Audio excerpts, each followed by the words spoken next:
Hello everyone, and welcome back to another episode of your OGR here in the brand new place.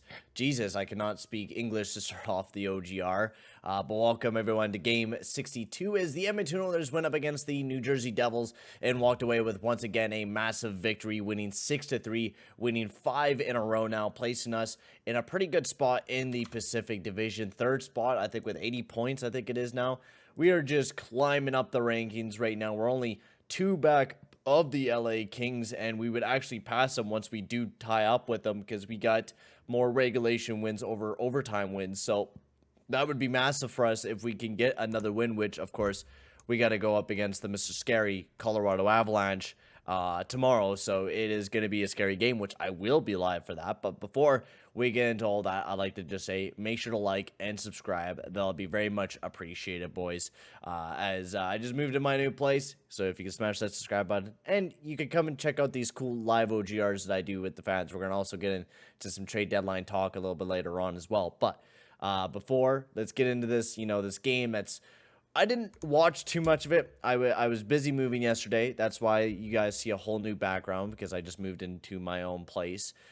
So brand new place. I was not able to pay attention too much to the game.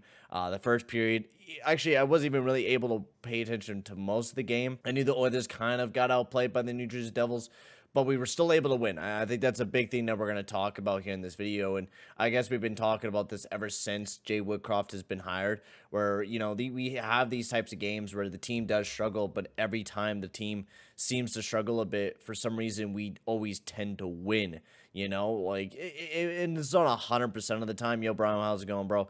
And it's not 100% of the time that we do win these types of games, but, a lot of the times where we get totally outplayed, we don't lose. With Tippett, every time we got outplayed, we got demolished, like, easily.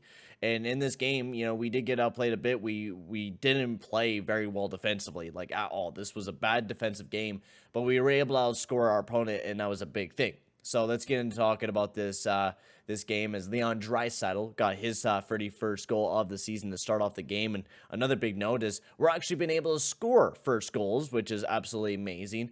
So I'm very happy to say that, the Edmonton Oilers are finally able to score the first goal at the start of the game. It's absolutely amazing.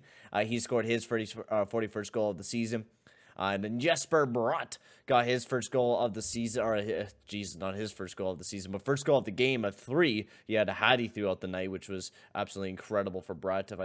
Just 2 goals on the night for Bratt. My bad. But he did have a 3-point night. Bratt was all over the place. And, dude, by Max, I am loving that Hyman Draisaitl Puljujärvi line. It is amazing. We're going to be getting into that a little bit later on, but that line has just been absolutely tremendous, and it's just a gorgeous fucking line. Like, it is honestly just absolutely beautiful from top to bottom.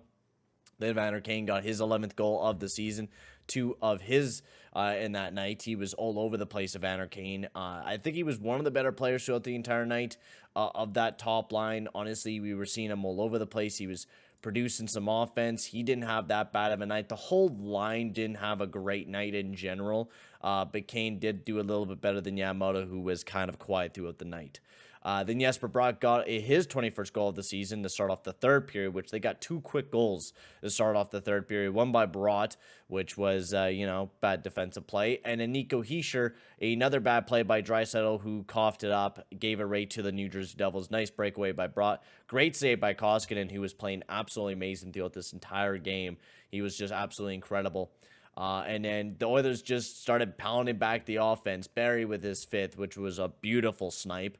Then Evander Kane got his 12th of the season. It was a beautiful power play goal. It was kind of a really lucky bounce for us. McDavid tried to make a pass over to Draisaitl, bounced straight into Kane's hands, who just sent it right into the back of the net. And Zach Hyman got his 21st goal of the season, and putting us up 5-3. And then McDavid tapped her home for the empty netter, getting his 35th goal of the season and his 90th point of the season for Mr. Connor McDavid. So we got some exciting stuff. That was a really fun game to watch. It wasn't tremendous, especially with the way that we played defensively. I think that's one big thing that we do got to note, that our defensive play was absolutely horrible throughout the entire night. Duncan Keith did not look very good, but a big thing that I'm noticing with Jay Woodcroft is now, since we're kind of getting, we actually have a healthy defensive core for the first time in a little while. We're actually seeing how this defensive core is going to be deployed. And I think the way that, Woodcroft sees Russell and Barry is, if the top four of Keith and Bouchard is not doing very well, then you have Russell and Barry that you could kind of rely on to take over for that pairing if they're having a bit of a hot night. Now, no defensive squad had a good night throughout the entire night. Most of the defensive pairings were pretty bad. Nurse and CC were probably one of the only good defensive pairings, but even then, they weren't tremendous defensively. Russell and Barry were probably the next best ones, and I didn't mind them. They did quite well offensively.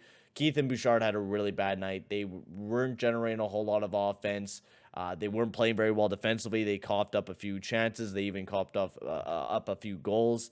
So not, terrible, but I don't know what I want, because I don't want Barry to play alongside of Keith, and that's the problem about having Tyson Barry on the team, to be quite honest with you, because Barry is just not a guy that fits on the team, he really isn't. We need another guy that's like a two-way defender, but we all know that our GM's not going to be doing anything tomorrow for trade deadline, which is really unfortunate for the Edmonton Oilers. We should be, making a move, but we most likely aren't.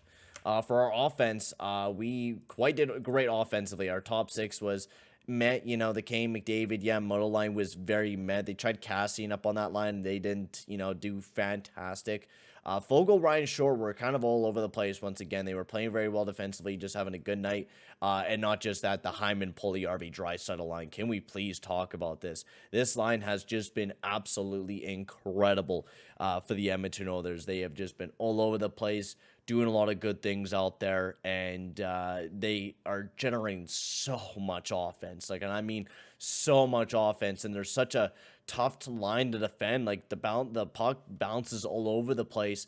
Hyman has his stick on it, either Puljujärvi or Draisaitl. They're just such a tough group to go up against, because they're three big guys that know how to defend the puck very well.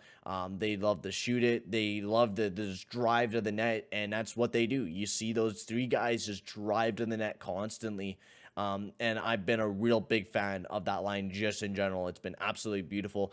Archibald's still been very meh, but he's not getting a lot of ice time. Cassian got some time up on the top line, and he was actually doing a lot throughout the night. He had a fight. He was actually hitting how many hits, because he had his face mask off. How many hits did he have throughout the night? Yeah, 7 penalty, 3 hits, but he did get in a fight, and he was looking like Cassian, and that's a big thing. It's just he's not really worth the cap that he's at. But otherwise, Mikko Koskinen was absolutely tremendous for the Edmonton Oilers. Absolutely beautiful. So everything should be going back to normal there, ladies and gentlemen. I know this was a pretty slow week for uploading, not just that, in general, just everything. So I'm going to try to get back into the swing of things. I'm still having to unpack a lot of things, so the content will still be very slowly coming out, but everything will be back to normal with doing play-by-play streams. We're going to be live tomorrow as the Edmonton Oilers will be taking on the Colorado Avalanche, so that should be a lot of fun. But for right now, guys, I'm going to sign off here. Thank you very much for watching the OGR, and I'll see you guys all later. Adios, amigos.